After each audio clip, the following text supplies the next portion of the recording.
আল্লাহর হাবিব সাল্লাল্লাহু আলাইহি ওয়াসাল্লামের সাথে মক্কার মুশরিকরা বয়কট করল। বয়কট অবস্থায় হযরত আবু বকর সিদ্দিক মক্কা ছেড়ে চলে যেতে লাগলেন। বয়কট যখন শেষ হয় তখন আল্লাহর হাবিবের প্রিয় চাচা আবু তালেবের ইন্তেকাল হয়। এই বিষয়গুলোতে আজকে একটু আলোকপাত করার চেষ্টা করব ইনশাআল্লাহ। খুব অল্প সময়ে পর চারটা বিষয়ে মক্কার কাফেররা ব্যর্থ হলো। তারা অনেক পদক্ষেপ গ্রহণ করেছে, কিন্তু এই চার বিষয়ে তারা কোনো সফলতা পেল না। এই জন্য তাদের ভিতরে প্রচণ্ড ক্ষোভ দানা বাঁধল। তারা কিভাবে প্রতিশোধ নেবে এই চিন্তায় পাগল হয়ে গেল। চারটা বিষয় কি কি? এক নম্বর বিষয়, মুসলমানদের একটি দল মক্কা থেকে হিজরত করে হাবশায় চলে গেছে, যার বিস্তারিত আলোচনা আমরা শুনেছি। ওই দলটাকে আনার জন্য মক্কা থেকে প্রতিনিধি যায়। হাবশার প্রেসিডেন্ট নাজ্জাশী বাদশার দরবারে তারা উপঢৌকন পেশ করে। মুসলমানদের ওই দলটিকে তাদের হাতে সুপর্দ করার জন্য যত রকমের কলা কৌশল চক্রান্ত সব করে, কিন্তু আল্লাহর হিকমত, নাজ্জাশী বাদশাহ মুসলমানের সেই দলটিকে এই মক্কার কাফেরদের হাতে সুপর্দ করেনি, বরং মুসলমান সেই প্রতিনিধি দলের তেলাওয়াত শুনে তিনি কালমা পড়ে মুসলমান হয়ে গেলেন। তো এই দলটি কূটনীতিকভাবে ব্যর্থ হয়ে হাবশা থেকে খালি হাতে ফিরল। এক জ্বালা। দুই নম্বর জ্বালা, খুব অল্প সময়ের ব্যবধানে হযরত ওমর রাদিয়াল্লাহু তাআলা আনহুর মতো এমন দাপুটে ব্যক্তি কালমা পড়ে মুসলমান হয়ে গেল।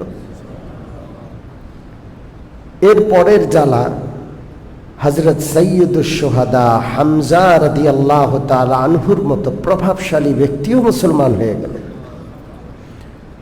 মুসলমানরা অনেকটা প্রকাশ্যে নামাজ আদায় করে। আগে এত প্রকাশ্যে নামাজ আদায় করার সুযোগ ছিল না। হযরত ওমর, হযরত হামজার ইসলাম গ্রহণের ফলে মক্কায় ইসলামের একটা দাপট, মুসলমানদের একটা দাপট, মুসলমানদের একটা হিম্মত আর শক্তি দাঁড়িয়ে গেল। তারা প্রকাশ্যে কাবা ঘরকে সামনে নিয়ে সালাত আদায় করে, নামাজ পড়ে। কাফেরদের জ্বালা। তৃতীয় যে বিষয়টি, আবু তালেবের কাছে তারা এসে প্রস্তাব দিল, মুহাম্মদুর রাসূলুল্লাহকে আমাদের হাতে দিয়ে দেন, হয় তাকে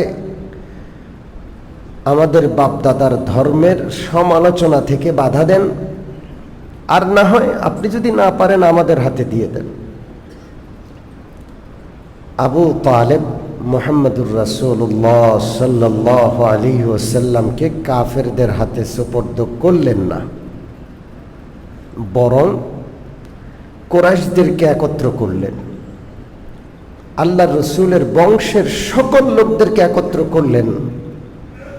আর আবু তালেব একটা ভাষণ দিলেন যে, দেখো, মুহাম্মদুর রাসূলুল্লাহ তোমাদের সন্তান, আমাদের বংশের, আমাদের রক্তের।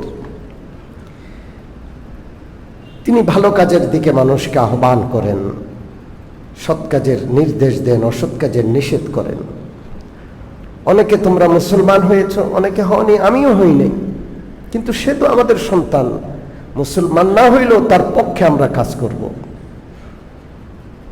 গোটা কুরাইশ বংশ আমাদের বিপক্ষে চলে গেছে, বনু হাশেম, বনু মুত্তালিব, তোমরা মুহাম্মদুর রাসূলুল্লাহর পক্ষে আছো কিনা বলো। আল্লাহর রসুলের বংশের সমস্ত লোক মুসলমান অমুসলমান সবাই আল্লাহর রসুলের পক্ষে সমর্থন দিল, কাফেরদের বিপক্ষে রসুলুল্লাহর পক্ষে ইসলামের পক্ষে তারা দাঁড়ালেন। শুধু একটা লোক ব্যতীত, দুর্ভাগা আবু লাহাব। লোকটার নাম কি? আল্লাহ রসুলের আপন চাচা। এই একটা লোক ব্যতীত বনু হাশেম বা বনু মুত্তালিব, আল্লাহ রসুলের একেবারে বংশের একটা লোকও মুসলমান ও মুসলমান সবাই রসুল্লাহর পক্ষে, একজনও বিপক্ষে গেল না। এই বিষয়গুলো দেখে মক্কার কাফের বেঈমান সর্দাররা পাগল প্রায় হয়ে গেল, কি করা যায়। তখন তারা একটা চুক্তিপত্রের মাধ্যমে রসুলুল্লাহর গোটা বংশকে বয়কট করলো। কি করলো? জোরে বলেন। বয়কট করলো।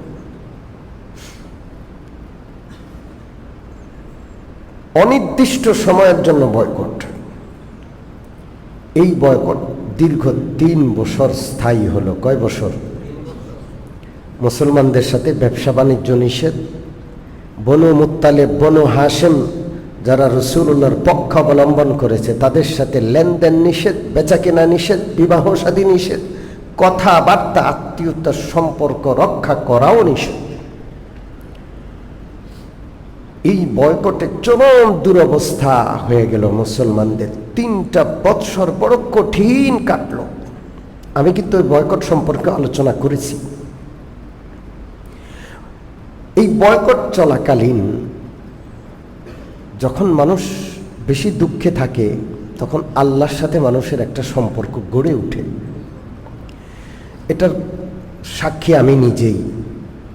আমি যখন জেলে ছিলাম, বড় অসহায় অবস্থা, জেলে বসে বসে পত্রিকা আসে, পত্রিকায় আমি প্রধান আসামি, এটা আমি নিজেই পড়ে পড়ে দেখি। আমি ধরা পড়াতে সারা দেশে একটা নাড়া পড়ে গেল, এটা আমি দেখতে পারতেছি, পড়তে পারছি। অথচ যেই অপরাধে আমাকে ধরা হয়েছে সেই অপরাধ আমি করি নাই। দুঃখ কষ্টের সীমা নাই।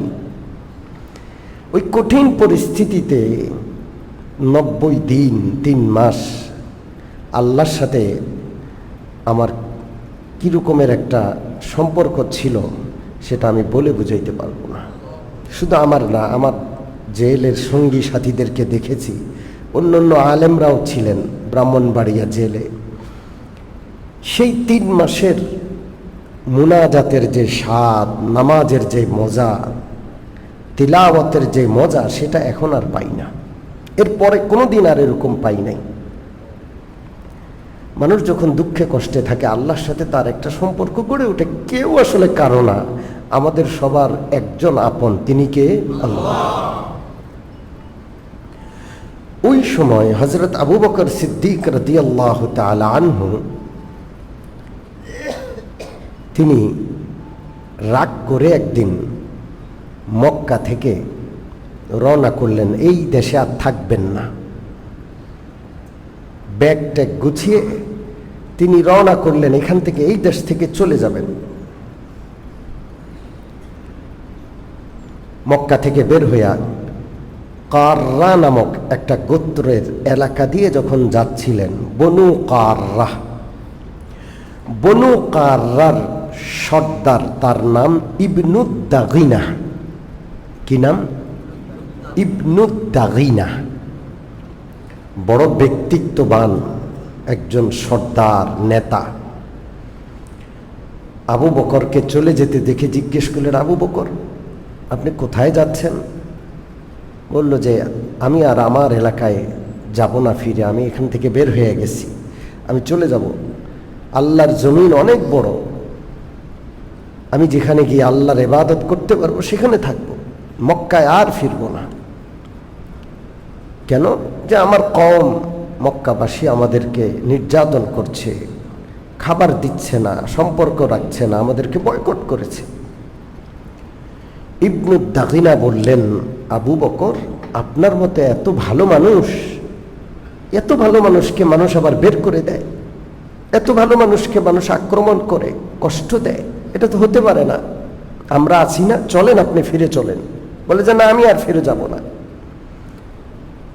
ইবনু দাগিনা হযরত আবু বকরকে জোর করে ধরে মক্কায় চলে আসলেন। মক্কার কাবা ঘর তাওয়াফ করলেন। অমুক গোত্রের সর্দার মক্কায় আসছে, সবাই তাকে সম্মান জানানোর জন্য যখন আসলেন, তাওয়াফ শেষ করে তিনি ঘোষণা করলেন, আবু বকরের মতো মানুষ লাখে একজন, কোটিতে একজন, এমন মানুষ মক্কা ছেড়ে চলে যাবে? মক্কার লোকেরা বলল, দেখেন আমরাও আবু বকরকে পছন্দ করি, এত ভালো মানুষ তো আর হয় না, কিন্তু উনি নতুন একটা ধর্ম গ্রহণ করেছেন। তিনি প্রকাশ্যে ইবাদত করেন, তার ইবাদত, তার তেলাওয়াত শুনে আমাদের ঘরের নারী শিশুরা পর্যন্ত তার তেলাওয়াত ইবাদত শোনার জন্য, নামাজ দেখার জন্য চলে যায়, এবং তারা প্রভাবিত হচ্ছে। আমাদের ঘরের ভিতরে ইসলাম ঢুকছে, আমাদের আপন মানুষগুলো আমাদের বিপক্ষে অবস্থান নিয়ে মুসলমান হয়ে যাচ্ছে। এই জন্য আপনি যেহেতু আবু বকরকে নিয়ে আসছেন, আপনি নিরাপত্তা দিচ্ছেন, আমাদের একটা শর্ত আছে, আমরাও নিরাপত্তা দিব। শর্তটা হলো আবু বকর ঘরের ভিতরে নামাজ পড়বে, বড় আওয়াজে তেলাওয়াত করবে না, ব্যক্তিগতভাবে ইবাদত করুক, আমাদের আপত্তি নেই। ইবনু দাগিনা সেই শর্ত গ্রহণ করে আবু বকর রাদিয়াল্লাহু তাআলা আনহুর নিরাপত্তার দায়িত্ব গ্রহণ করে তাকে মক্কায় দিয়ে গেলেন। কিছুদিন হযরত আবু বকর সিদ্দিক রাদিয়াল্লাহু তাআলা আনহু গোপনে ইবাদত করলেন। এরপর তিনি তার ঘরের সামনে একটা নামাজের জায়গা তৈরি করলেন, উঁচা। তিনি প্রকাশ্যে আবার নামাজ পড়া শুরু করলেন। তিনি বড় নরম হৃদয়ের মানুষ ছিলেন। যখন তেলাওয়াত করতেন অঝরে কাঁদতেন, অঝরে কাঁদতেন। তার কান্না দেখে যেই লোকগুলো তেলাওয়াত শুনতে আসতো ওরাও অঝরে কাঁদত। চোখের পানি টানে। একজনকে কাঁদতে দেখলে আপনার চোখেও পানি আসবে। হযরত আবু বকরের তেলাওয়াতের প্রভাবে মানুষ আবার প্রভাবিত হচ্ছে, কান্নাকাটি করছে, মানুষ মুসলমান হচ্ছে। ফলে মক্কার লোক পেরেশান হয়ে গেল। ইবনু দাগিনার কাছে তারা খবর পাঠাইল যে আপনি যেই শর্তে আবু বকরের নিরাপত্তার দায়িত্ব নিয়ে আবু বকরকে মক্কায় রেখে গেলেন, সেই শর্ত তো ভঙ্গ হয়ে যাচ্ছে। আবু বকর প্রকাশ্যে তেলাওয়াত করছে, আমাদের ঘরের নারী শিশুরা তার তেলাওয়াত শুনে কান্নাকাটি করছে, আমাদের পরিবেশ নষ্ট হচ্ছে। ইবনু দাগিনা হযরত আবু বকরের কাছে খবর পাঠাইলেন, আবু বকর, আপনি প্রকাশ্যে ইবাদত না করে গোপনে করেন, না হয় আমি তো আপনার নিরাপত্তার দায়িত্ব পালন করতে পারবো না। হযরত আবু বকর জবাব পাঠাইলেন যে আমার জন্য আমার আল্লাহ রব্বুল আলামিনের নিরাপত্তাই যথেষ্ট।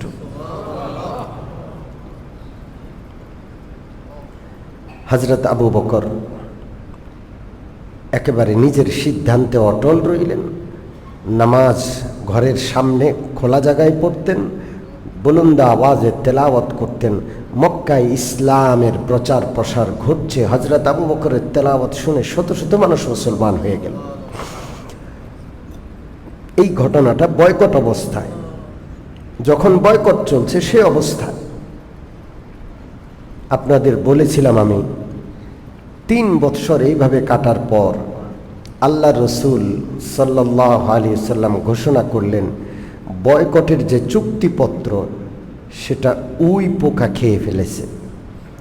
ওটার মধ্যে শুধু যেই যেই জায়গায় আল্লাহর পবিত্র নাম লিখিত ছিল সেটা আছে, বাকি বয়কটের পুরা চুক্তিপত্রটা উই পোকা খেয়ে ফেলেছে।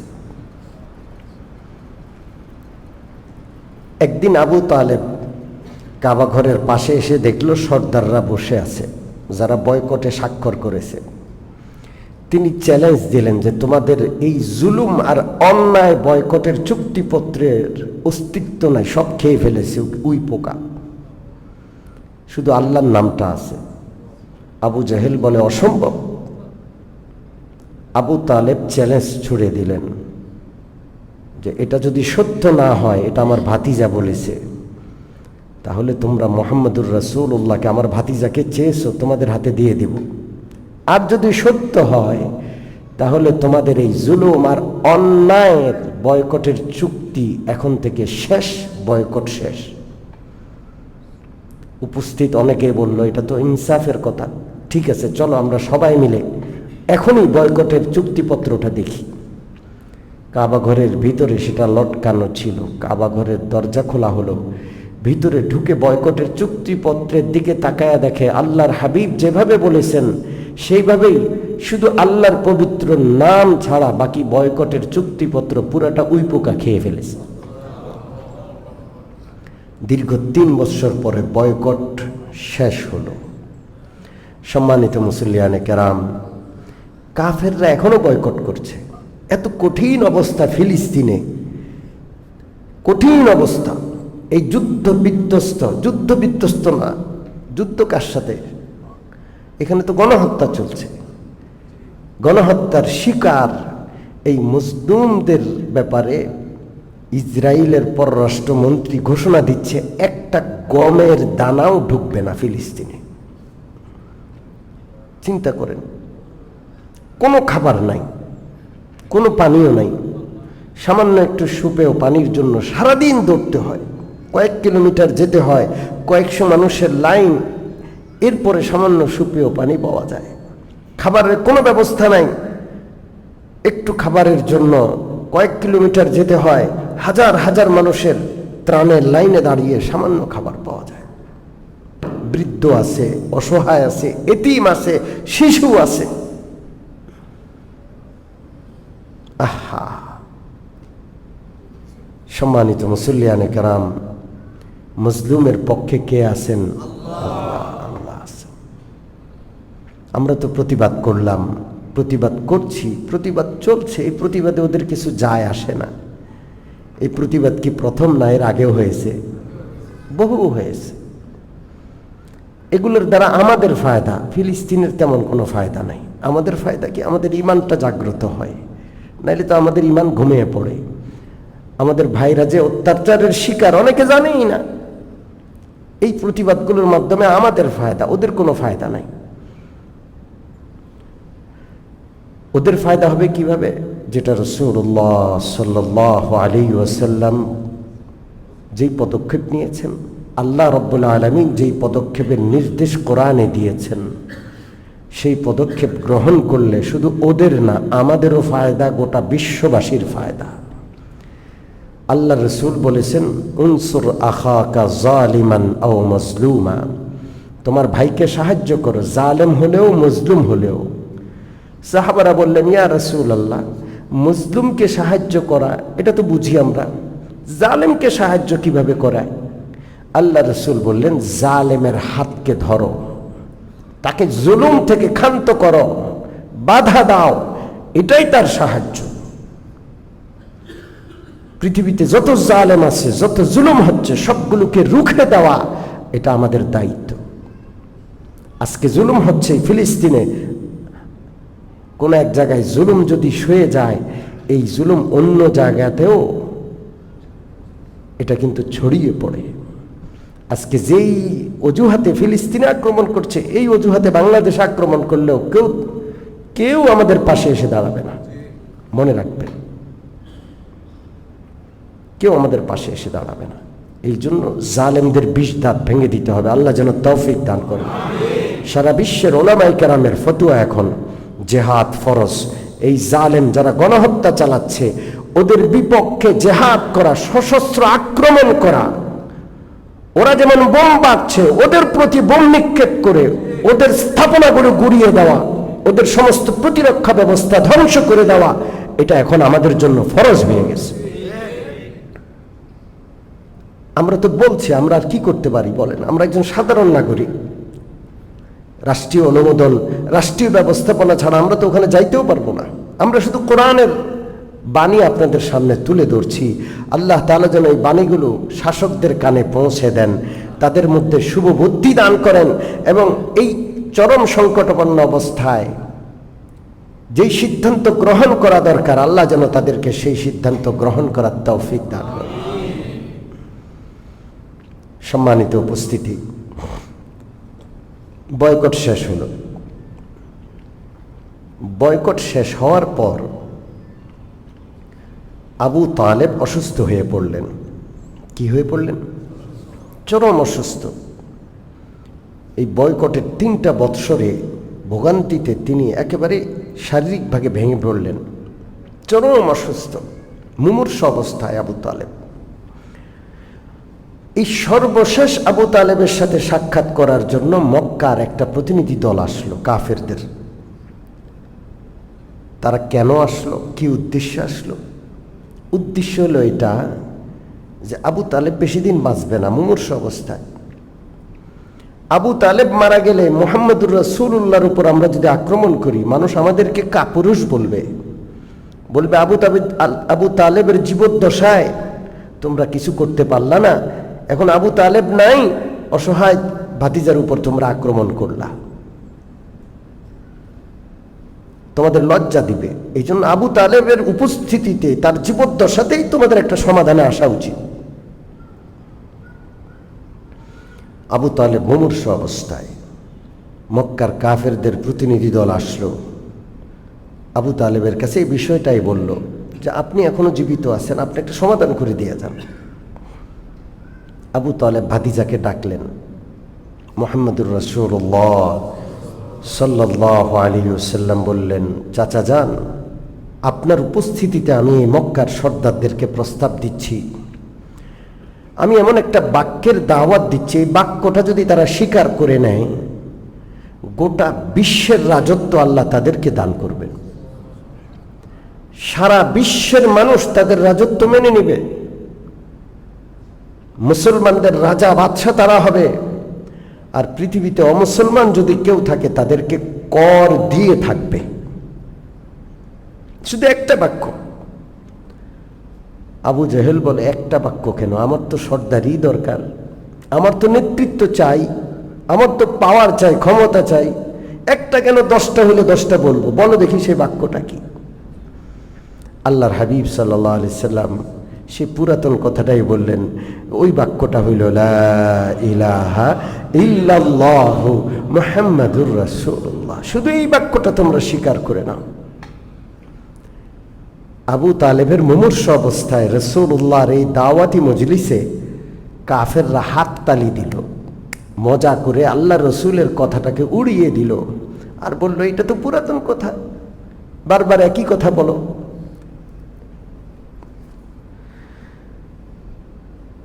তাদের অহংকার যেন মাথা চাড়া দিয়ে উঠল। এক একজন ঘাড় তেড়া, মাথা উঁচু করে বুক ফুলিয়ে রাসূলুল্লাহ সাল্লাল্লাহু আলাইহি ওয়াসাল্লামের দাওয়াতকে প্রত্যাখ্যান করল।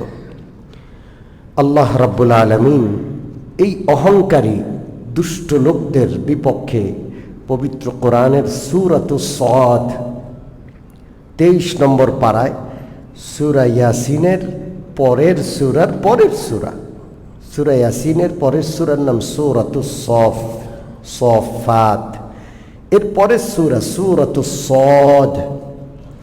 এই সাদ সূরার প্রথম দিককার 7টি আয়াত, 8টি আয়াত নাজিল করলেন। কে করলেন? আল্লাহ। এদের অবস্থা, সাদ ওয়াল কুরআনি যিজ যিকর, আল্লাহ তাআলা বলছেন সাদ, নসিহত বাণী, নসিহত ওয়ালা কোরআনের শপথ। এই কোরআনটা গোটাটা নসিহা। কার নসিহা? আল্লাহ। এই কোরআনের শপথ করে আল্লাহ বলছেন, বালিল্লাযীনা কাফারু ফি ইজ্জাতিন ওয়া শিকাক, নিশ্চয়ই আপনি সত্যবাদী, আপনার কথার মধ্যে এক বিন্দুর সংশয়ের অবকাশ নাই। সত্যি এই কালিমা যদি তারা পড়ে, গোটা বিশ্ব তাদের নেতৃত্ব মেনে নিবে। যারা মানবে না তারা কর দিয়ে থাকবে। আপনার কথা সত্য, কিন্তু বালিল্লাযীনা কাফারু ফি ইজ্জাতিন ওয়া শিকাক, কাফেররা এই সত্য কথা শুনে ওদের অহংকার জেগে উঠল এবং ওরা আপনার কথা মানল না, আপনার কথার বিপক্ষে অবস্থান নিল। কাম আহলাকনা মিন ক্বাবলিহিম মিন করনিন ফানাদাউ ওয়ালা তাহিনা মানাস। যারা নবীদের কথা মানে নাই, ইতিপূর্বেও আমি কত নবী পাঠিয়েছি, যেই গোত্র নবীদের কথা মানে নাই ওদেরকে আমি ধ্বংস করেছি, এরাও ধ্বংস হবে। হায় চিৎকার করবে, কোনো ফায়দা হবে না, বাঁচার কোনো উপায় নাই। আল্লাহর কথা, নবীর কথা, আসমানি কথা, আল্লাহর কিতাবের কথা যারা মানে না তারা নিশ্চিত আযাবের সম্মুখীন হবে। তখন চিৎকার করবে, হাহুতাশ করবে, কোনো ফায়দা হবে না। ওয়াজিবু আন জাআহুম মুনজিরুম, তারা আশ্চর্য হচ্ছে, তারা আশ্চর্য প্রকাশ করছে যে মুহাম্মদুর রাসূলুল্লাহর মতো মানুষ আমাদের নবী হয়ে গেল। আমরা তারা ছোটবেলা থেকে চিনি, তিনি তো আমাদের মধ্যেই থাকেন, আমাদের মতোই মানুষ, তিনি নবী হয়ে গেলেন। ওয়াকাল আল কাফিরুনা হাযা সাহিরুন কাযযাব, তারা মুহাম্মদুর রাসূলুল্লাহকে বিভিন্ন উপাধি দিছে। সাহির, তিনি নাকি জাদুকর। কাযযাব, তিনি নাকি মিথ্যাবাদী। নবীরা কি মিথ্যাবাদী হন? নবীরা কি জাদুকর?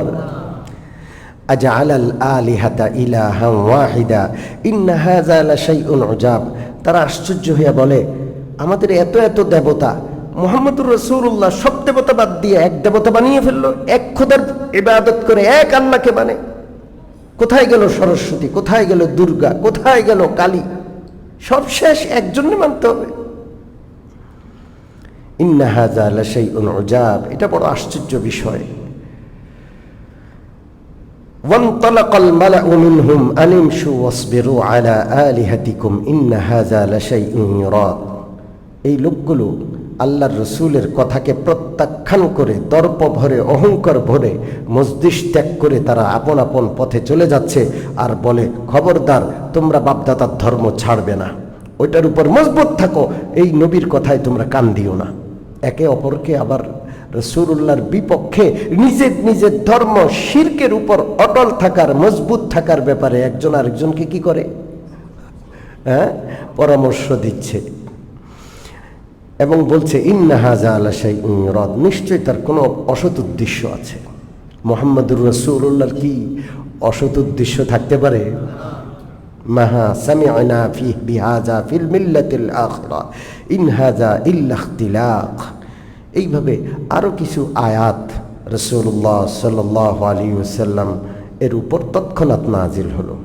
এক কথায় আল্লাহ আল্লাহ রসুল যা বলেছেন, বুঝে আসুক না আসুক, আমাদের এই পরিবেশে সেটা আগে থেকে প্রচলিত থাকুক বা না থাকুক, কোরআনে আছে, হাদিসে আছে, সুন্নাতে আছে, শরীয়তে আছে, আল্লাহ আল্লাহর পক্ষ থেকে বলা হচ্ছে, আমরা অপকটে অবনত মস্তকে মেনে নেব ইনশাআল্লাহ। আল্লাহ আল্লাহ রসুলের কথার বিপরীতে কখনো অহংকার প্রদর্শন করা, কখনো সেটাকে না মানা, সেটা আর কখনো শুনি নাই। মা সামি'না বিহাযা ফিল মিল্লাতিল আখিরা, ওরা বলে যে আমরা তো আগে শুনি নাই এগুলো, নতুন নতুন কথা। নতুন মনে হোক, পুরাতন মনে হোক, কোরআনে আছে, শরীয়তে আছে, মাথা পেতে মেনে নিতে হবে। আল্লাহ আমাদের তৌফিক দান করেন, আল্লাহ আমাদের কবুল করেন। এরপর ইনশাআল্লাহ পরবর্তী আলোচনা হবে আবু তালেবের ইন্তেকাল, খাদিজাতুল কুবরার ইন্তেকাল, আল্লাহর হাবিব সাল্লাল্লাহু আলাইহি ওয়াসাল্লামের দুঃখ দুর্দশার কথা আরও আলোচনা হবে ইনশাআল্লাহ।